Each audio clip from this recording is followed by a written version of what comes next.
I'm sure you're all wondering right now how I got the courage to stand here today and face this audience. How I got the strength to stand up here, gave you this talk today, without a friend next to me, without a group behind me, just me standing here all alone. Well, I'll tell you how. I stopped waiting for someone to stand next to me. I stopped waiting for someone to tell me, oh, I'll do it with you. And that one decision changed everything. The act of standing alone, both mentally and physically, is one of the strongest things that you can do for yourself. In that specific moment, you channel your inner strength, you get the confidence to face society without the fear of judgment and without the fear of solitude. But trust me, I wasn't always like this. You can ask my English teacher, my first oral presentation was not the best. But as I started to get the courage to go on solo experiences, I realized how much this matters, how much it transformed me and made me the person that I became today. So, you might ask yourself, why should I go on solo experiences? Why should I put myself in this situation? Well, let me tell you. We all wait. In school, we wait to be paired up with because we'd prefer to go for projects in pairs because I don't want to do my project alone. We wait for confirmation before we raise our hand in school because what if my answer is wrong? I'm going to be embarrassed. When we hear about a great opportunity, we hesitate because we're waiting for someone to sign up with us because we drown in the uncomfortableness of working alone. And that makes us miss on a lot of opportunities in our lives. How many times have you hesitated to do something because there was no one else to do it with you? Well, I've certainly been there. I've done it multiple times, and I've almost missed out on life-changing experiences because of that. For instance, one time I heard about a Model United Nations conference taking place at the UN headquarters Asqua in Beirut. It sounded like a dream come true. Me at the UN building? Well, that was amazing. So I went and told my friends about it. No one wanted to go. No one was interested. But there was one friend that told me, okay, I'll come with you.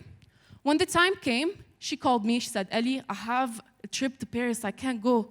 And I was like, what? I'm going to have to go alone? Never. But then I asked myself, and I told myself, if I kept waiting for someone to join me, I might as well never go. So that one problem, I faced it, and I said, all right, I'll go. And I went, all alone. The day of the conference, I looked at that UN building, and I was mesmerized. I stepped inside, surrounded by all confident delegates who all seemed to know exactly what they were doing, and I told myself, what am I even doing here? I stepped inside, I was lost, I didn't know where my conference room was, I didn't know which floor was I supposed to be in. But as I was walking, there was a woman who approached me that I still remember to this day. She came up to me and she asked me, are you here alone? And I said yes. She looked up to me, she smiled, and she told me bravo. And then I looked around and I realized where I was because I almost forgot. I was at the United Nations. And I wasn't here just because someone brought me along. I was here because I took the initiative to be here. I looked up that conference on the internet, I registered myself, and I chose to come. So, that one moment changed everything. It changed my entire perspective. Because of my decision, I am where I am today. Because I didn't wait for someone to stand with me, I didn't wait for someone to hold my hand and bring me along, I took the initiative to be here. This wasn't just any event, this was something that I had dreamed of. So, instead of focusing on who was or wasn't with me, or who will I be sitting with on lunch break, I focused on what I had accomplished.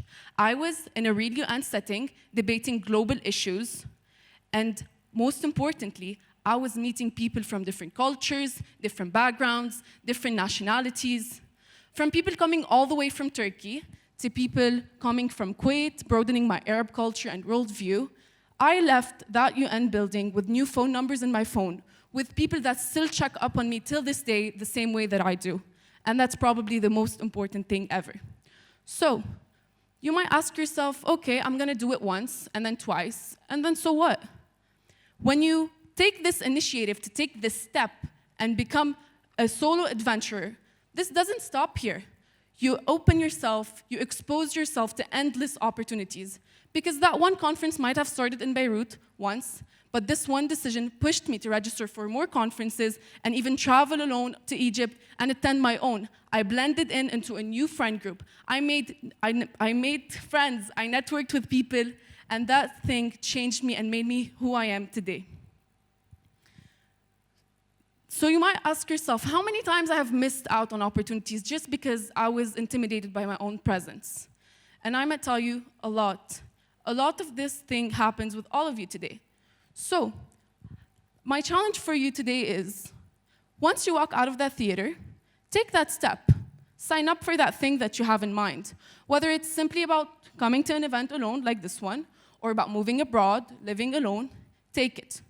Go into society without a safety net. Because the most important steps aren't made and aren't planned. They are made when you take this initiative by yourself. For example, had I gone with friends to that conference, I would have played it safe, stuck with them, sat with them at lunch. But instead, I networked with people. I broadened my connections. I found someone to sit with me on lunch break, and I didn't focus on eating alone or stuttering in my speeches because there was no one to clap with me later on. I focused on what I have achieved, on what I wanted to do.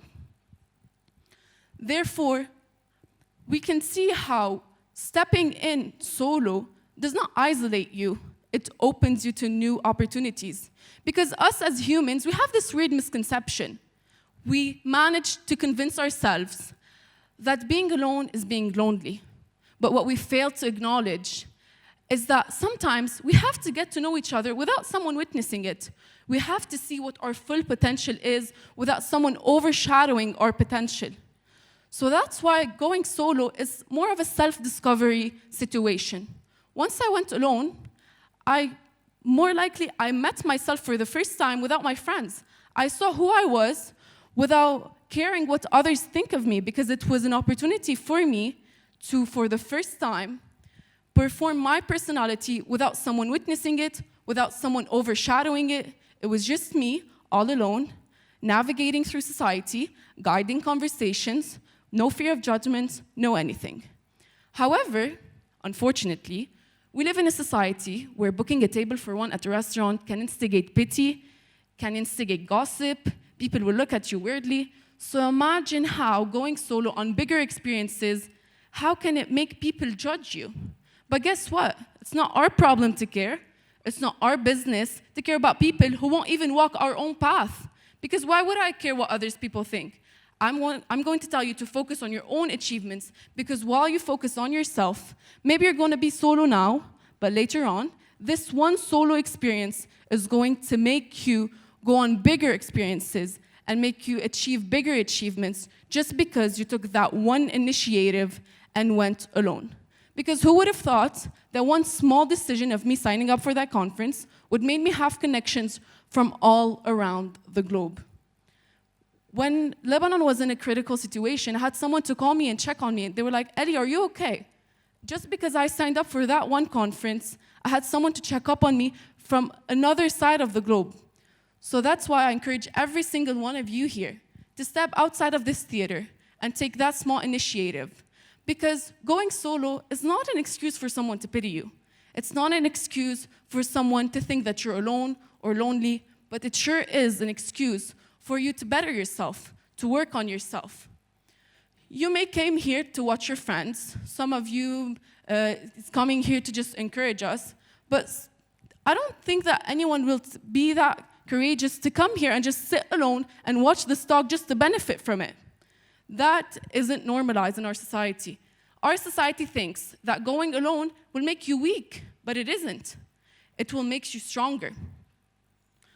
I myself wasn't a person who had confidence, who would have taken this initiative and went up on the stage, because if you asked me a few months ago, me here on this stage giving you this talk, I would have shaken with nerves, I would have been nervous, but here I am today because I didn't wait anyone else to sign up with me for this event. I took the initiative to be a speaker at this event, I practiced, I worked on myself, and then here I am today on a stage that I probably would have thought that I would have made it before. Thank you.